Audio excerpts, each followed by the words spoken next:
ไม่ว่าจะด้อยค่าโอ้โหสูงมากนะครับโดยน้ำใจทุกคนน้อยที่มอบให้กันนะครับพวกเราขอน้อมรับนะครับขอบพระคุณนะครับสำหรับการทำบุญนี่ก็แล้วแต่นะครับเราก็ได้บังคับให้ทุกท่านทำนะครับท่านมีน้อยบริจาคน้อยได้ครับ1 บาทก็บริจาคได้นะครับครับถือว่าท่านได้บุญแล้วนะครับในบุญครับขอบพระคุณครับ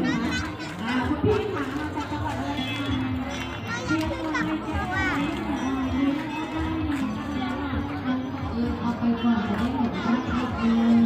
ขอบพระคุณนะคะ